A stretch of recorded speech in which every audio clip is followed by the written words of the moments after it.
Okay, quickly. What does the Quran ask of the believers? From the Quran's many exhortations and its descriptions of acts and types of individuals loved by God, it's not difficult to compose a partial list of things that the Quran wants us to do, which it calls good deeds. Time and time again. To believe in God, to have faith in God, to have a relationship with God, and to do good. So what does it describe as these good deeds? Well, as I read through the Quran, it says that, can I take this away? Remember, intellect, choice, suffering. It says we should show compassion. Show compassion. We should be merciful. I have the references here, but just excuse me, I'm not going to list them all, we're running out of time. We should be forgiving. Forgive others. We should be just. We should protect the weak and defend the oppressed. Defend the oppressed. We should seek knowledge and wisdom. Knowledge, wisdom. Bear with me, ladies and gentlemen. We should be generous, truthful, and we should be peaceful. And we should love our fellow man. Love others. I'll just give you one verse because I know we're running out of time, Madam Speaker. Truly those who believe and do good will the most merciful endow with love. And to this end we have made this scripture easy to understand in your own tongue, so that you might convey a glad tiding to the God-conscious and warn those given to contention. To this end we have made this easy to understand, so that we'll learn to love others. Okay, that's all I'll say about that. I would like to say a lot more, but I don't have time. Now, what does the Quran tell us about God? You have to realize I'm just about through with the Quran here, my first time reading it. And now I was really caught. I searched my head. What does the Quran tell us about God? It tells us nothing could be compared to him.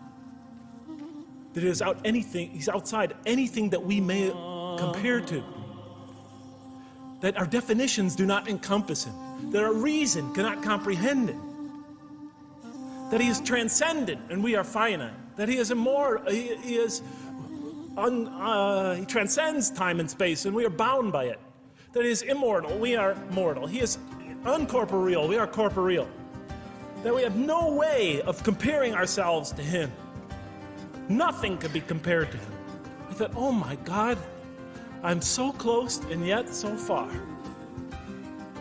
Because I'll never understand the essential link between us and God and why these three things fit into place.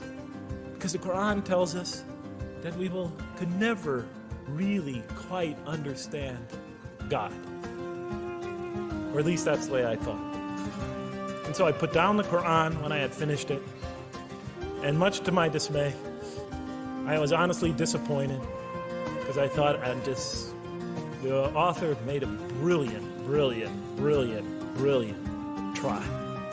But he never quite made it. And so I was sitting in front of, about 3-4 weeks later, I was sitting in Diamond Heights in my apartment watching a football game, I think it was. And you know, sometimes things just slip into your minds when you least expect them. And I'm sitting there watching it, and all of a sudden into my mind came a thought. And I said, wait a minute. The Quran does tell us so much about God. It tells us again and again and again, but somehow I just missed it. Just skimmed over it every single time.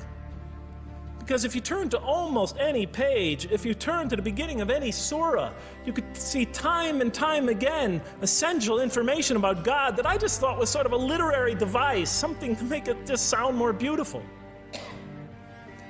Because if you turn to the beginning of any surah, you'll see the words Bismillahir-Rahmanir-Rahim, in the name of God, the most merciful, the most compassionate. If you read almost any passage, long passage, when you come to the end of it, it's punctuated by dual attributive statements like God is the merciful, the compassionate, God is the forgiving, the gentle, God is the kind, the protector, God is the generous, the truthful, God is, and so forth and so on. There are tens of thousands of such references in the statements in the Qur'an. What the Qur'an defines as God's most beautiful names, His attributes of perfection, repeated again and again and again on almost every page. And as I sat there, sitting by the television, I started to jot them down in my, on my little piece of notebook there. Same notebook I used to jot these down before, and I began to list from my own mind the attributes of perfection as I remembered them. And they were, God is the compassion. God is the mercy. God is the forgiving. God is the just, the protector, the defender of the oppressed and the weak, the knowing, the wise, the generous, the kind, the truthful, the loving, the peaceful, the source of all peace, the truth, and so forth and so on.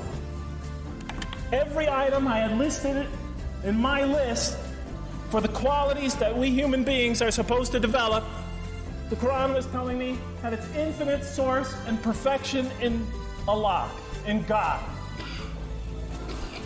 And then all of a sudden, all the pieces fell together. Then I suddenly saw it, as I see most of you probably see as well. That now, suddenly it all began to make sense to me. In what way do I say that?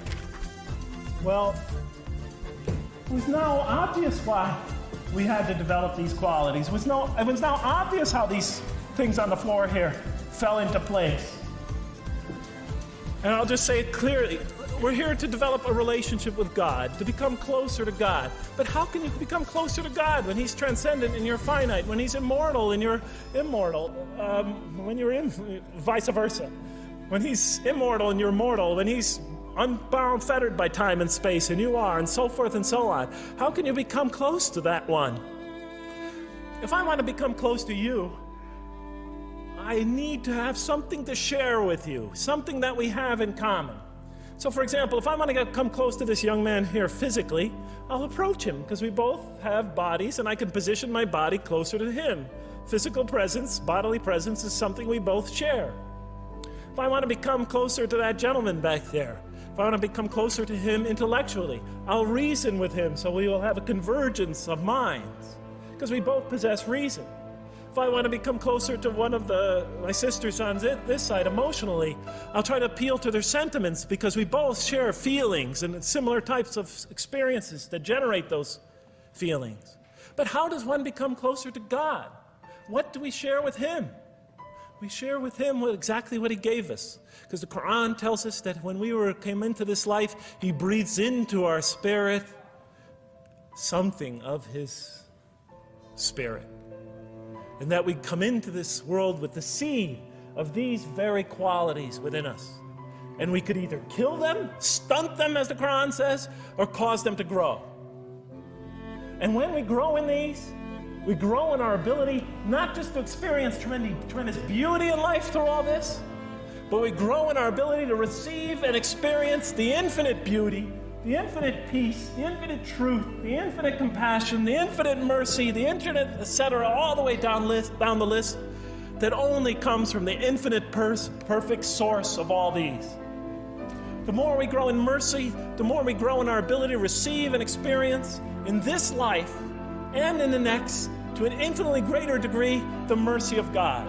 The more we grow in compassion, the more we grow in our ability to receive and experience God's compassion in this life, through prayer and through ritual and through contemplation and through other experience of others. And of course, infinitely more in the next life, the compassion of God. The more we grow in our truthfulness, the more we grow in our ability to experience God, the truth, because all truth comes from God. The more we grow in these things, the more we grow in our ability to receive and experience God's attributes of perfection. The more we grow in our ability to receive and experience His being. And that sort of nearness we are growing to Him is tied to our essential nature and to His. It's more than just physical nearness. It's more than just a convergence of ideas. It's more than just a convergence of feelings. It's a convergence of essential beings. It's the closest type of nearness two can feel. you can experience.